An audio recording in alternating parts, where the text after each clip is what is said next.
Hello everyone.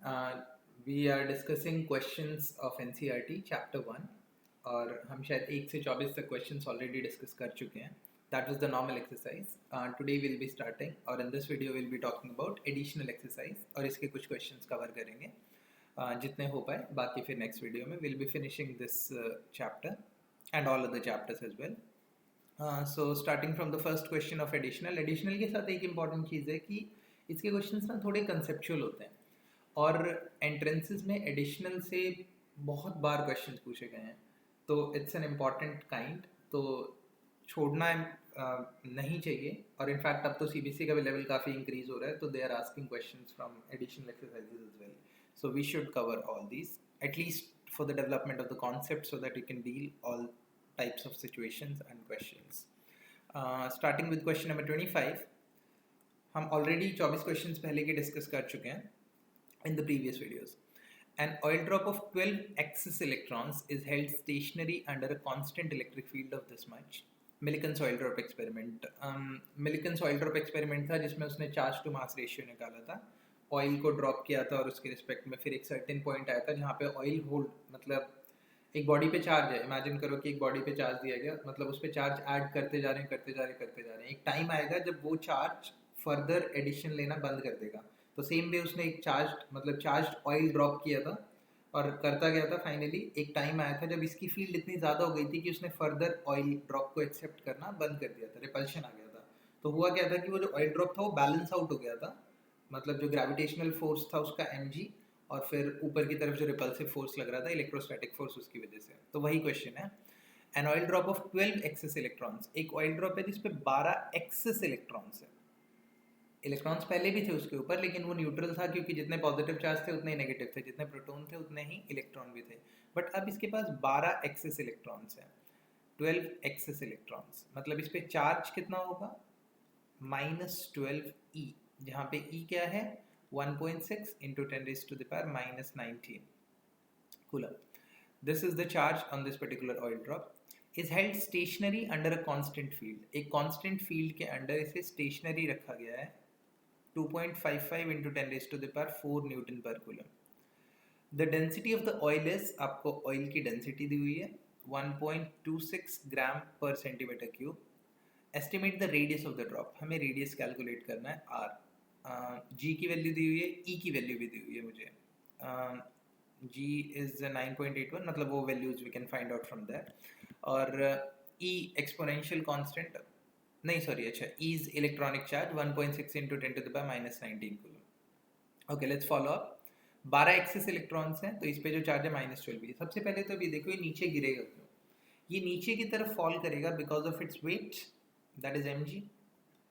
अब mg को balance करना है, तो जो इलेक्ट्रोस्टैटिक फोर्स है वो ऊपर लगना चाहिए, F इलेक्ट्रोस्टैटिक, ये ऊपर की तरफ लगना चाहिए. अगर F इलेक्ट्रोस्टैटिक्स ऊपर लगना चाहिए तो फील्ड कहाँ होनी चाहिए, ये समझते हैं. इसके पास 12 एक्सेस इलेक्ट्रॉन्स है, तो इस पे जो चार्ज है वो चार्ज है -12 E, नेगेटिव चार्ज है. नेगेटिव चार्ज है यहाँ पे. अगर इस पे नेगेटिव चार्ज है तो नेगेटिव चार्ज को अगर मुझे बैलेंस करना है तो नीचे की तरफ नेगेटिव चार्ज होना चाहिए, तभी ये नेगेटिव ऊपर वाले नेगेटिव को पुश करेगा, और ऊपर की तरफ पॉजिटिव चार्ज होना चाहिए. मतलब आई कैन से दैट कि फील्ड की डायरेक्शन ये होनी चाहिए, this should be the direction of electric field. तो एक डाउनवर्ड इलेक्ट्रिक फील्ड में अगर आप एक चार्ज को रखते हो, एक ऑयल ड्रॉप को रखते हो जिसका वेट नीचे की तरफ है, तो उस पर एक ऊपर की तरफ फोर्स मिलेगा F इलेक्ट्रोस्टैटिक. That force will be nothing but equal to charge times of electric field QE. So अगर इसको रेस्ट पे रहना है तो QE शुड बैलेंस mg. मुझे निकालना क्या, रेडियस कैलकुलेट करना है. ओके, चार्ज कितना है 12V, 12 into 1.6 into 10⁻⁻19.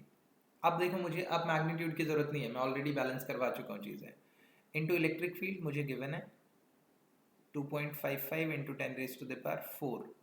Mass of the drop नहीं पता, we don't know the mass. Acceleration due to gravity given है जी. तो अब यहाँ पे एक टर्म बच गई मास, जो मुझे नहीं पता है. एक्सेलरेशन ड्यू टू ग्रेविटी भी मुझे पता है. जो मास है उसको लिख सकते हैं volume into density. Volume into density, because density होता है mass per unit volume, mass density. So volume into density, और वॉल्यूम होगा 4/3 πr cube. into density is given a density, yeah 1.26 gram per centimetre cube. इसको आप change कर सकते हो. और फिर वैसे नहीं भी करोगे तो भी, क्योंकि ये भी क्यूब ही है तो रेडियस आपके पास सेंटीमीटर में आ जाएगा, और हमें शायद सेंटीमीटर में ही चाहिए भी होगा. 1.26 gram per centimetre cube. Change करना चाहो अगर तो फिर आप ये ग्राम को पहले किलोग्राम में कन्वर्ट करोगे तो ये बनेगा 4/3 पाई are cube into 1.26 gram per centimetre cube. तो it will become divide by 1000, और नीचे की तरफ सेंटीमीटर क्यूब था तो फिर उस सेंटीमीटर क्यूब को जब आप चेंज करोगे मीटर क्यूब के अंदर तो फिर आपको सेंटीमीटर को मीटर में कन्वर्ट करने के लिए अगेन 1000 मतलब सेंटीमीटर 100 से डिवाइड करना पड़ेगा. तो ऊपर की तरफ मल्टीप्लाई हो जाएगा 10⁶, और ये बन जाएगा kilogram per metre cube. This will be the result. So ये बन जाएगा 1.26 into 10⁻³ kilogram per metre cube. जो भी है, यहाँ से आपके पास मास आया. इस मास में आपको क्या क्या पता है? ये कांस्टेंट है, ये पता है आपको, आर नहीं पता है. अगर आप इस वैल्यू को उठा के इसमें पुट कर दो तो यहाँ पे आपको जी पता है, ये सारी चीज़ें पता है. इफेक्टिवली एक आर ही तो अननोन है, वहाँ से आप निकाल सकते हो आर की वैल्यू कितनी आएगी. यहाँ आर का क्यूब है तो उसको सॉल्व करना थोड़ा सा मुश्किल होगा. आप चाहो तो लॉगरिथम यूज कर सकते हो, और फिर नहीं तो क्यूबिक रूट अगर आप निकाल पाए उसका तो फिर आप इजीली उसको कैलकुलेट कर सकते हो. This is what we call, यहाँ से हम आर की वैल्यू कैलकुलेट कर लेंगे जो भी आनी है. That's just mathematics. कुछ नहीं किया हमने, फोर्स को बैलेंस कर दिया और उसके रिस्पेक्ट में चूंकि मुझे डेंसिटी दी हुई थी, मास नहीं दिया हुआ था, तो वॉल्यूम इनटू डेंसिटी लेके मैंने मास निकाल दिया. इस मास की वैल्यू को मैंने इसमें पुट किया. इसमें एक सिंगल अननोन है दैट इज आर, वो आप पुट कर सकते हो, उससे आपको रिजल्ट मिल जाएगा. This is question number 25. Moving further, calculations आप कर सकते हो, so I am not going on that. We are here to understand the concepts. 26. Which among the curves shown in figure 1.35 cannot possibly represent electrostatic field lines? इसमें से कौन सी electrostatic, यहाँ पे भी एक बहुत इंपॉर्टेंट टर्म है इलेक्ट्रोस्टैटिक, ना कि electric. There is a difference, हम बात करेंगे इसके बारे में. Electrostatic field lines can not possibly represent. First के बारे में बात करते हैं. It's a conductor. अगर ये कंडक्टर है तो कंडक्टर में field lines has to be perpendicular, और यहाँ पे परपेंडिकुलर नहीं है. They are making any angles with it. Perpendicular होनी चाहिए तो फर्स्ट ऑप्शन नहीं हो सकता. क्यों होनी चाहिए परपेंडिकुलर? ये भी एक क्वेश्चन हो सकता है कि परपेंडिकुलर क्यों होनी चाहिए. तो अगर मान लो कि कोई फील्ड लाइंस परपेंडिकुलर नहीं है, इमेजिन करते हैं, तो जब फील्ड परपेंडिकुलर नहीं है तो वहाँ पे क्या होगा कि ई जो है उसका एक कंपोनेंट सरफेस की तरफ आएगा और एक कंपोनेंट नॉर्मल की तरफ आएगा. There will be E cos theta if this is theta, and this there will be E sin theta. जो सरफेस की तरफ मतलब कंपोनेंट आएगा उसकी वजह से यहाँ पे जो चार्ज प्रेजेंट है वो चार्ज को फोर्स फील होगा और वो चार्ज उस कंडक्टर पे मूव करेगा, और जब मूव करेगा तो उस कंडक्टर पे एक करंट डेवलप होगा चार्ज के मूवमेंट की वजह से. लेकिन हम यहाँ बात करें इलेक्ट्रोस्टैटिक की, मतलब चार्जेस ऑलरेडी स्टेबलाइज होके रेस्ट पे हैं, तो उस कंडीशन में चार्ज मूव नहीं कर सकता. देयरफॉर इलेक्ट्रिक फील्ड किसी एंगल पे, यानी टेंजेंशियल, उसका टेंजेंशियल कंपोनेंट जीरो होना चाहिए ताकि उस पर कोई फोर्स ना लगे, और ये जीरो तभी होगा जब थीटा की वैल्यू 90 होगी, मतलब वो नॉर्मल होगा. तो first question over. Second part, positive negative, positive negative. मेरे पास बहुत सारे चार्जेस दिए हैं. यहाँ देखो क्या हो रहा है. पॉजिटिव से फील्ड लाइंस निकल रही हैं, नेगेटिव की तरफ जा रही है. परफेक्ट हो सकता है, लेकिन नेगेटिव से निकल रही है पॉजिटिव की तरफ जाती है, ये नहीं हो सकता. फील्ड लाइंस पॉजिटिव से निकलती है नेगेटिव की तरफ जाती हैं, ये तो फंडामेंटल रूल है. कैंसिल. सेकंड भी नहीं होगा. सी, पॉजिटिव पॉजिटिव, हाँ ये हो सकता है. मतलब ये तो इनफैक्ट है भी कि pair of two charges, so this is a perfect region. C is possible. Moving down,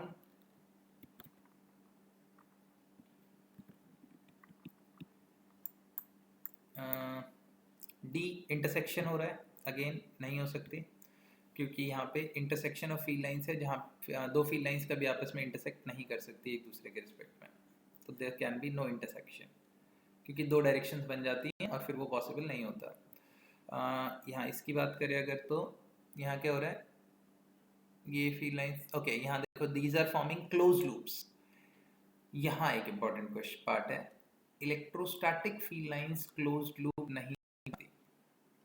electrostatic field lines close नहीं बनाती. इलेक्ट्रिक बना सकती है बट इलेक्ट्रोस्टैटिक नहीं बनाती. दैट मीन्स इलेक्ट्रोडायनेमिक फॉर्म कर सकती है close loop, but electrostatic form नहीं कर सकती। हम इलेक्ट्रोडायनेमिक के बारे में बाद में डिस्कशन करेंगे। क्यों नहीं बना सकती?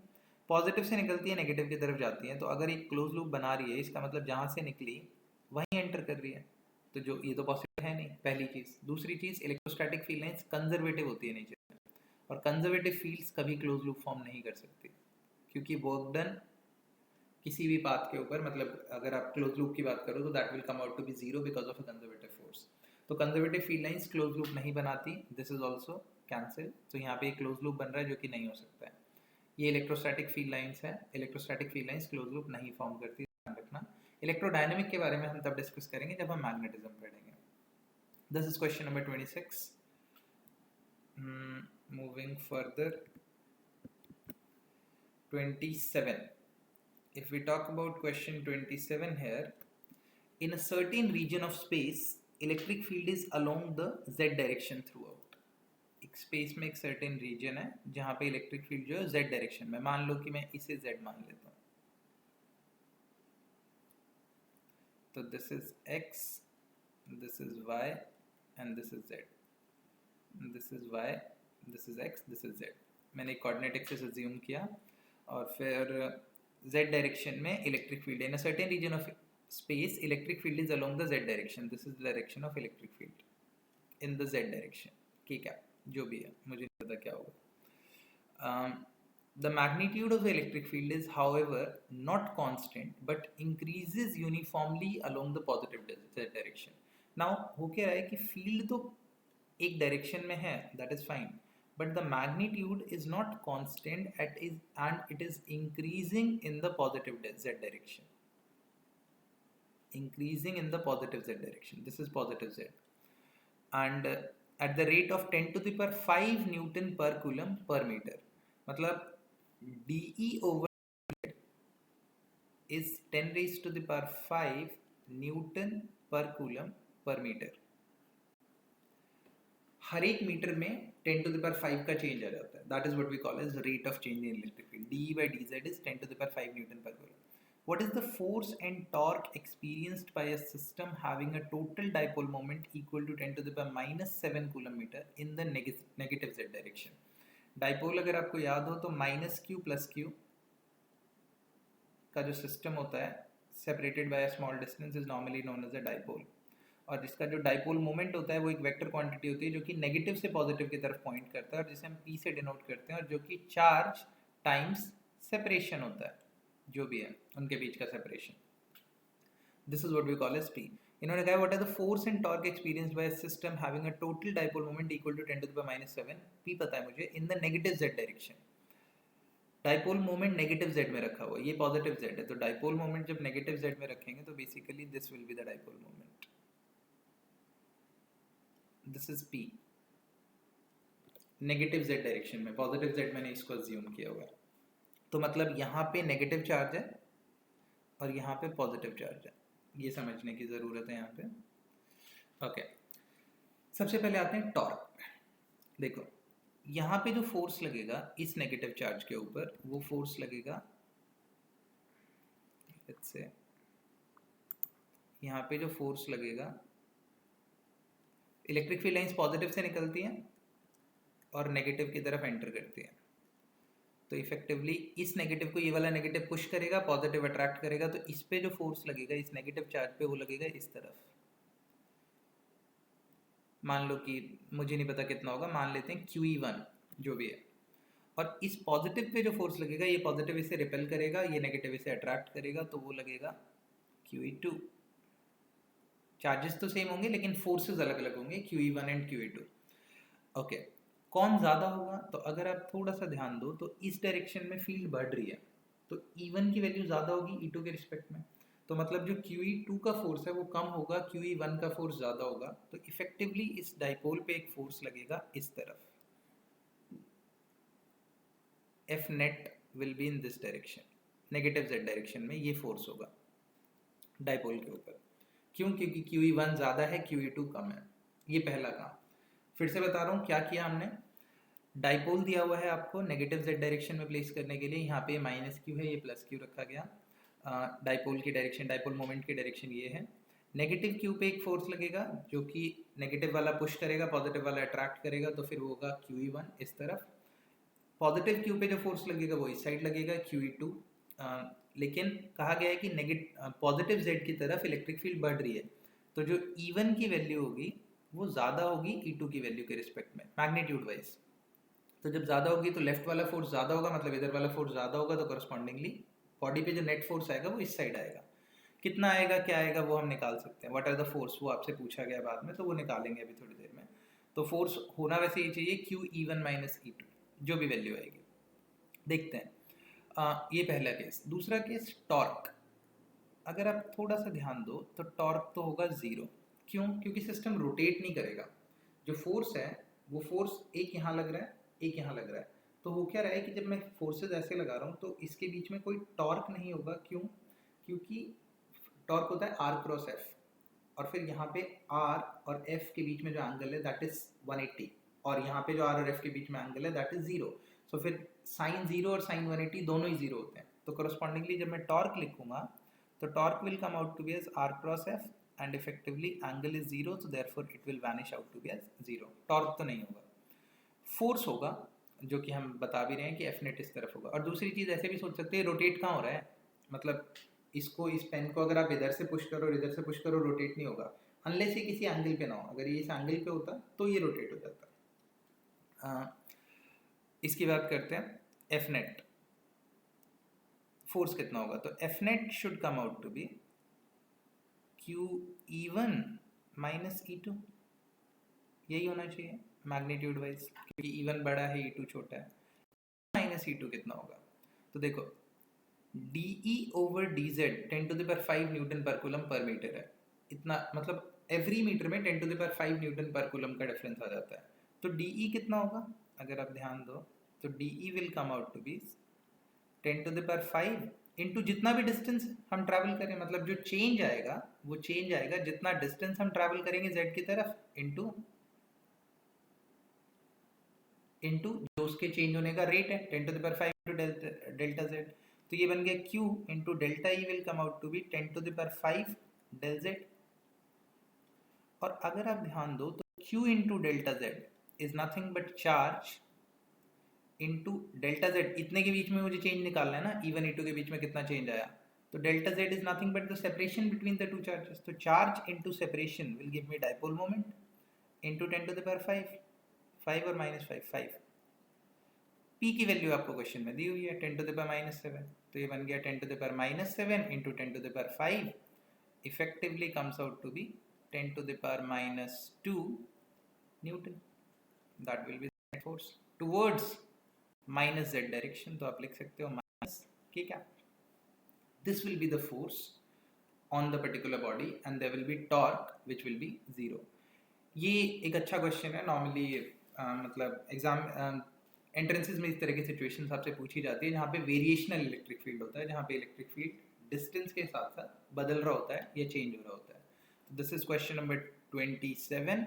यहाँ पे फील्ड कांस्टेंट नहीं थी, डायरेक्शन कांस्टेंट थी बट मैग्नीट्यूड कांस्टेंट नहीं था। Okay, moving further, question number 28। A conductor A with a cavity as shown in the figure is given a charge Q. Okay, let's clear it first. Question number 28.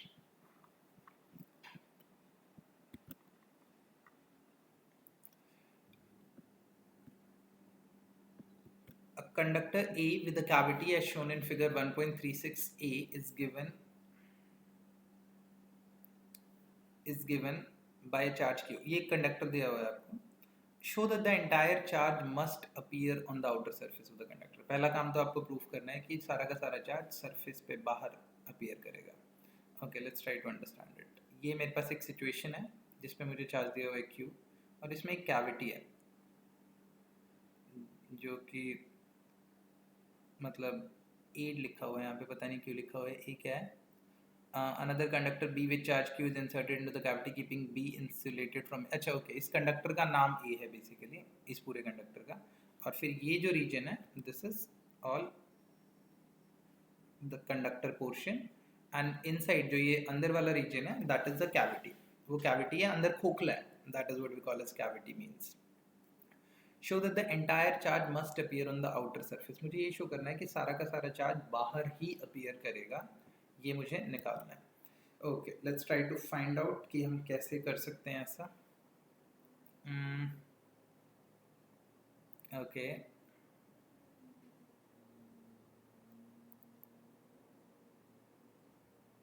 Okay, so let's assume कि यहाँ पे हम क्या कर रहे हैं कि हम यहाँ पे एक गॉसियन सरफेस बनाते हैं। ओके, दूसरी चीज़, कंडक्टर के अंदर जो इलेक्ट्रिक फील्ड होती है E inside the conductor is zero. Electrostatic field की बात कर रहे हैं, वो ज़ीरो होती है। ये हमने पहले पढ़ा हुआ है कि कंडक्टर के अंदर इलेक्ट्रिक फील्ड ज़ीरो होती है। कंडक्टर का डाइलेक्ट्रिक कांस्टेंट अगर वैसे कहा जाए तो इन्फिनिटी होता है, तो दैट इज़ वाई वो E/K इनफाइनाइट टेंड कर जाता है। तो E/इन्फिनिटी इफेक्टिवली वैनिश हो जाता है ज़ीरो पे। तो फिर अगर कंडक्टर का इलेक्ट्रिक फील्ड ज़ीरो होता है, तो अगर मान लो कि मैं यहाँ पे एक गॉसियन सरफेस बनाता हूँ, let's make a Gaussian surface, let me take some different colour. जो सरफेस है मतलब उसके बहुत क्लोज मैं यहाँ पे एक गॉसियन सरफेस बना रहा हूँ। तो मैंने यहाँ पे एक गॉसियन सरफेस बनाया। ओके, जब मैं यहाँ पे एक गॉसियन सरफेस बना रहा हूँ तो इस पे अगर मैं गॉस लॉ अप्लाई करूँ तो closed integral E dot D A should come out to be Q enclosed upon epsilon naught. अब कंडक्टर है ये, मैं बिल्कुल ये कंडक्टर के अंदर की बात कर रहे हैं यहाँ पे, तो अंदर यहाँ पे इलेक्ट्रिक फील्ड जीरो होनी चाहिए, मतलब ये टर्म जीरो होनी चाहिए। तो अगर ये टर्म जीरो है, एप्सिलॉन नॉट जीरो हो नहीं सकता, तो इफेक्टिवली Q enclosed जीरो होगा। और जब Q enclosed जीरो है तो इसका मतलब अंदर कोई चार्ज ही नहीं है, और जब अंदर कोई चार्ज नहीं है तो सारा चार्ज कहाँ आ जाएगा? बाहर की तरफ, सरफेस के ऊपर। ये एक तरीका है समझने का, मतलब this is one way in which you can understand the situation. Another situation आप ऐसे समझ सकते हो, मान लो कि चार्ज अंदर एग्जिस्ट करता है, मतलब ये तो हो गया मैथमेटिकल गया, फिजिकली समझने की कोशिश करते हैं। मान लो कि यहाँ पे चार्ज एग्जिस्ट करता है, लेट्स से ये सारे पॉजिटिव चार्जेस यहाँ पे एग्जिस्ट करते हैं, लेकिन ये जो पॉजिटिव चार्जेस हैं, डोंट यू थिंक हो क्या रहा है कि कंडक्टर है और इसमें चार्ज मूव कर सकता है, तो ये सारे चार्जेस जो भी छोटे छोटे चार्जेस हैं, ये सारे चार्जेस एक दूसरे को पुश करेंगे। जब वो पुश करेंगे तो फिर जब वो मतलब रिपल्शन होगा उनके बीच में, और कंडक्टर है तो चार्ज फ्रीली मूव कर सकता है, तो सारे के सारे पुश करते हुए एक दूसरे से दूर जाने की कोशिश करेंगे। ये दूर जाते जाएंगे जाते जाएंगे जाते जाएंगे, मैक्सिमम ये कितना दूर जा सकते हैं? सरफेस के ऊपर। फिर एक क्वेश्चन आता है, अच्छा इससे और ज़्यादा दूर क्यों नहीं चले जाते, बाहर ही निकल जाए? मतलब इट्स समथिंग लाइक वो ऐसे इंक्रीज होते जा रहे हैं होते जा रहे हैं होते जा रहे हैं, दूर होते जा रहे हैं, बट यहाँ पहुँच गए। अब इसके बाद का जो सरफेस है दैट इज इंसुलेटर, उसमें चार्ज को ट्रैवल करने के लिए बहुत ज़्यादा एनर्जी की रिक्वायरमेंट है, उससे ज़्यादा वो नहीं जा सकता। तो इफेक्टिवली जब वो उससे ज़्यादा नहीं जा सकता तो वहाँ पे जाके रुक जाता है। That is the farthest situation, farthest distance जहाँ पे वो रह सकता है, तभी वो सारा का सारा चार्ज सरफेस पे ट्रैवल कर जाता है कंडक्टर में। इंसुलेटर्स में क्या होता है कि चार्ज ट्रैवल करने के लिए उसको ज़्यादा एनर्जी की रिक्वायरमेंट होती है, तो वो ट्रैवल नहीं कर पाता है। सो दैट इज़ वाई वो जहाँ डाला जाता है वहीं का वहीं रह जाता है। This is the situation basically, practically अगर आप समझने की कोशिश करो तो। Because of repulsion it is happening कि वो सारा का सारा चार्ज बाहर की तरफ निकल जाता है।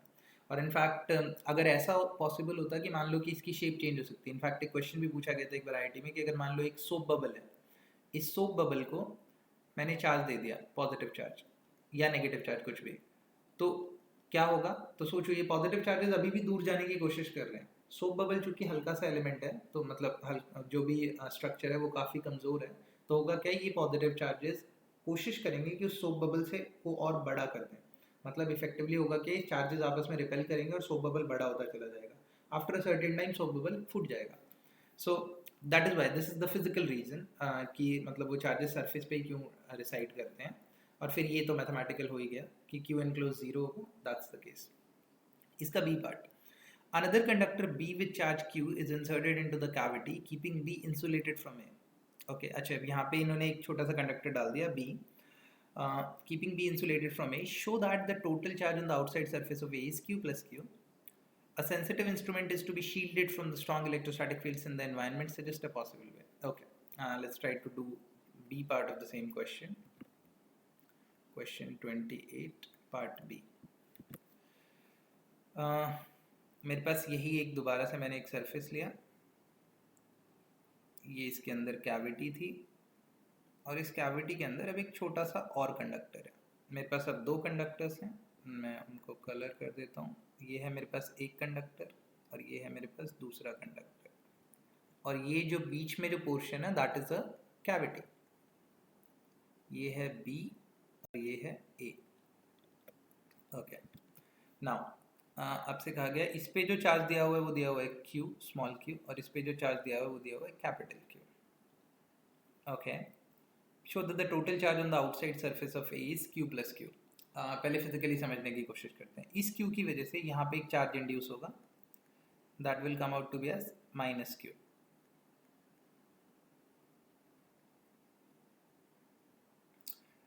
कुछ चार्ज इंड्यूस होगा, लेट्स अज्यूम कुछ चार्ज इंड्यूस होगा, मान लेते हैं कि वो जो चार्ज यहाँ पे इंड्यूस होगा वो x होगा, वैसे तो माइनस होगा दैट्स फॉर श्योर, बट मैं फिर भी अज्यूम कर लेता हूँ कि लेट्स से वो चार्ज x है, मुझे नहीं पता कितना है, अज्यूम कर लेते हैं कि वो चार्ज x है। ओके, और यहाँ पे इस नेगेटिव की वजह से इस साइड भी कुछ चार्ज इंड्यूस होगा और कॉरस्पॉन्डिंगली बाहर की तरफ कुछ चार्ज इंड्यूस होगा, और फिर फाइनली मेरे पास ये x आया। तो इस नेगेटिव, देखो हो क्या रहा है, मेरे पास एक कंडक्टर है, इस कंडक्टर में से जो इसके नेगेटिव चार्जेस हैं वो इस तरफ खिंच गए, तो सारे के सारे पॉजिटिव चार्जेस दूसरी तरफ चले जाएंगे। तो जब दूसरी मतलब जो पॉजिटिव वाले चार्जेस हैं वो अपार्ट हो गए, तो पॉजिटिव चार्जेस कहीं यहाँ डेवलप होंगे। कितने डेवलप होंगे? तो जितने पॉजिटिव, जितने नेगेटिव इस तरफ आए थे, कितने नेगेटिव इस तरफ आए हैं, तो मैंने इसको x अज्यूम किया है, तो इस तरफ कितने जाएंगे, x बाहर की तरफ चले जाएंगे, तो बाहर की तरफ जो चार्ज होगा वो कितना होगा, q प्लस x। अब मेरा मोटिव सीधा सीधा x निकालना है। Okay, let's try to do it. मान लो कि मैंने यहाँ पे एक गॉसियन सरफेस लिया, फिर से ये एक गॉसियन सरफेस बना लिया मैंने यहाँ पे। अब मैंने चूंकि कंडक्टर के बीचों बीच गॉसियन सरफेस बनाया तो फील्ड तो जीरो होगी यहाँ पे, E जीरो होगा, और अगर E जीरो होगा तो अगर मैं गॉसियन अप्लाई करूँ तो E dot D A is equals to Q enclosed over epsilon naught. Electric field zero है इस गॉसियन सरफेस की वजह से, तो लेफ्ट हैंड साइड जीरो है, तो क्यू एनक्लोज्ड को जीरो होना पड़ेगा, और जब क्यू एनक्लोज्ड को जीरो होना पड़ेगा तो क्यू एनक्लोज्ड है कितना, क्यू और एक्स, तो Q plus x should be equal to 0, so x will come out to be minus q, and if x will come out to be minus q, what will be the charge on the outside portion, q, एक second, okay या again यहाँ पे मेरे पास x charge था, तो फिर यहाँ पे जो ये माइनस, अगर मान लो जो भी वैल्यू आ रही है तो उस दूसरी तरफ जो इंड्यूस होगा that will be opposite nature of that. तो जो x की वैल्यू आ रही है वो माइनस क्यू आ रही है, मतलब अगर ये माइनस क्यू जब डेवलप हुआ है यहाँ पे, तो यहाँ कितना डेवलप होगा, प्लस क्यू। मैग्नीट्यूड तो x ही है, बट यहाँ पे चार्ज कितना डेवलप होगा, प्लस नेचर का q, तो इफेक्टिवली वैल्यू कितनी हो गई, q plus q। This is the case. फिर से समझने की कोशिश करना, x माइनस क्यू है, यानी अगर यहाँ पे मैंने x माना है तो दूसरी तरफ जो डेवलप होगा माइनस एक्स डेवलप होगा, और जब माइनस एक्स डेवलप होगा तो यानी minus of minus Q is basically plus q, so that is why it is coming out to be as q plus q. This is the case. Yeah, so effectively यहाँ पे इसको मुझे minus x लिखना चाहिए, जब मैंने अगर इसको x माना है तो ये माइनस एक्स होगा, इसको अगर मैं माइनस एक्स मानता तो ये प्लस एक्स होगा, क्योंकि इंडक्शन ऑपोजिट नेचर का चार्ज डेवलप करता है। This is part B. C part of the same question says a sensitive instrument is to be shielded from the strong electrostatic fields in the environment. Suggest a possible way. समझो, बाहर की तरफ जो electrostatic fields है उससे उसे shield करना है। अब मेटल के अंदर इलेक्ट्रिक फील्ड जीरो होती है, तो इसे फैराडेज केज कहते हैं वैसे नॉर्मली। जो भी, अगर मान लो कि जो भी बॉडी है, जो भी सिस्टम है, अगर मैं उसके ऊपर कोई चार्ज देता हूँ, कोई एक सिस्टम, जैसे मैंने यहाँ पे एक पर्टिकुलर चार्ज रखा, तो इसका जो सारा का सारा चार्ज है वो बाहर की तरफ अपीयर हो गया। तो अगर मैं यहाँ पे कोई भी एक सिस्टम, कोई भी एक इंस्ट्रूमेंट रखता हूँ, तो फिर जो भी चार्ज होगा इसकी वजह से वो इंड्यूस होकर बाहर की तरफ डेवलप हुआ। मान लो कि यहाँ पे एक सिस्टम है जो कि चार्ज है, तो सारा का सारा चार्ज बाहर अपीयर हो जाएगा। इसका एक और चीज़ ये भी मतलब ध्यान रखना, यहाँ फील्ड जीरो है इस ब्लू वाले रीजन में, इसका ये मतलब नहीं है यहाँ भी फील्ड जीरो है, यहाँ पे फील्ड एग्जिस्ट करेगी, अंदर इनफैक्ट फील्ड होगी जो कि पॉजिटिव से नेगेटिव की तरफ जा रही होगी, ये स्ट्रक्चर होगा। एक और, अब यहाँ पे आते हैं, अगर मुझे इसको शील्ड करना है, इलेक्ट्रोस्टैटिक शील्डिंग कहते हैं हम इसे, shield from the strong electrostatic field lines, तो फिर अगर मैं एक मेटल सिस्टम, एक मेटल बॉक्स के साथ या एक कंडक्टिंग बॉक्स के साथ, बॉक्स के अंदर किसी एक इंस्ट्रूमेंट को रखता हूँ, तो फिर वो कंडक्टर फील्ड को, यानी एक्सटर्नल इलेक्ट्रिक फील्ड को अंदर पेनिट्रेट करने के लिए अलाउ नहीं करेगा। क्यों? क्योंकि कंडक्टर में फील्ड जीरो होती है, और जब कंडक्टर में फील्ड जीरो होती है तो फिर ये जो रीजन है बीच में, जो ये वॉल बन गई, मतलब कि ये जो वॉल बन गई यहाँ पे, ये वॉल किसी भी एक्सटर्नल इलेक्ट्रिक फील्ड को अंदर इस डिवाइस से इंटरेक्ट करने नहीं देगी। और यही कारण है, यही रीज़न है इनफैक्ट, कि बहुत सारे इंस्ट्रूमेंट्स को जो कि इलेक्ट्रिक फील्ड सेंसिटिव होते हैं, इलेक्ट्रोस्टैटिक शील्ड में रखा जाता है, मतलब एक मेटल केज के अंदर रखा जाता है। आपकी गाड़ी एक इलेक्ट्रोस्टैटिक शील्डिंग की तरह बिहेव करती है आपके लिए जब आप अंदर उस गाड़ी के अंदर होते हो, तो इसीलिए रेनिंग और लाइटनिंग का इफेक्ट नहीं होता है, otherwise it could have been like very harmful as well. So this is what we call as electrostatic shielding, this process, उसको हम एक metal cage से बंद कर देंगे, और इसे Faraday's cage कहा जाता है इस structure को. This is question number 28. Okay, आगे 29, 30 and all we will discuss in the next video. Till then, if you find it helpful and if you like the video, please share it and practice as many questions as you can. Till then, have a good day. Bye bye. Enjoy. See you in the next video.